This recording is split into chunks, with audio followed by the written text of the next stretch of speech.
জয় গুরু যোগীরাজ। হৃদি রত্নাকরের অগাধ জলে প্রবেশের পথ একটাই। সাধক রামপ্রসাদ বলেছেন, নিজে হৃদয়ের মধ্যে প্রবেশ করতে পারলে তবেই সাধনার সিদ্ধি হয়। তার কথা খুবই সত্য কথা, কিন্তু এই হৃদয়ে মনকে প্রবেশ করানো খুবই কঠিন কাজ।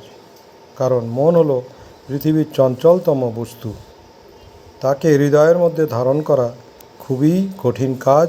তা ভগবান শ্রীকৃষ্ণ গীতার 3 অধ্যায়ের 37 নম্বর শ্লোকে বলেছেন।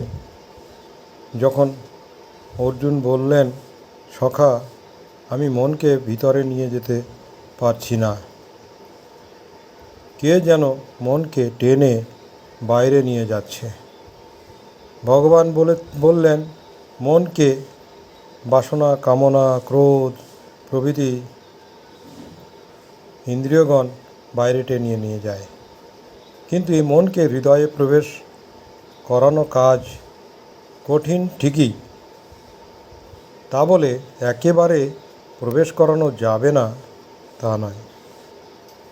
গুরু প্রদত্ত কর্মযোগ করতে থাকলে ধীরে ধীরে মন স্থির হবে ও পরিশেষে মনে একটা বৈরাগ্য ভাব, ভালো অভ্যাস তৈরি হবে।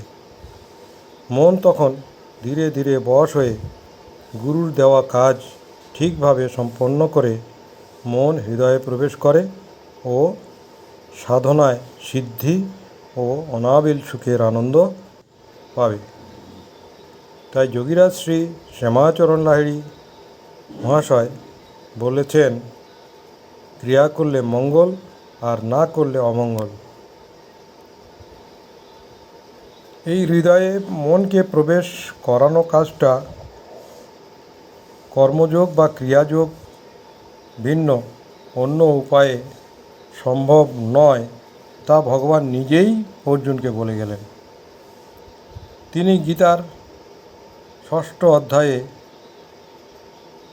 46 নম্বর শ্লোকে বললেন, তপস্বীভ্যধিক যোগী জ্ঞানীভ্যপি মতোধিক কর্মীভ্যশ্চ অধিক যোগী তস্মাদ যোগী ভবার্জুন। মানে, যোগী তপস্বীর থেকে শ্রেষ্ঠ, যোগী কর্মীর থেকে শ্রেষ্ঠ, যোগী জ্ঞানীর থেকেও শ্রেষ্ঠ। তাই অর্জুন, তুমি যোগী হও।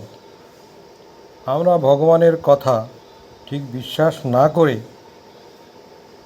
আমরা নিজেরা বিকল্প পথ খুঁজে হৃদয়ে প্রবেশের কথা ভাবছি ও চেষ্টা করছি।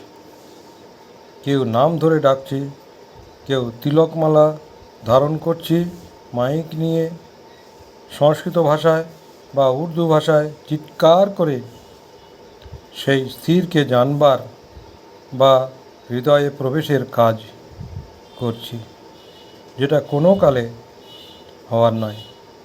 মুনিরা যে সিদ্ধান্ত দিলেন, স্থিরং ব্রহ্ম উচ্যতে, সেই স্থির পেতে হলে যোগ কর্ম করে মন স্থির করে গুরু প্রদত্ত পথ ঠিক ঠিক পালন করে তবেই হৃদি রত্নাকরে প্রবেশ করতে পারবে।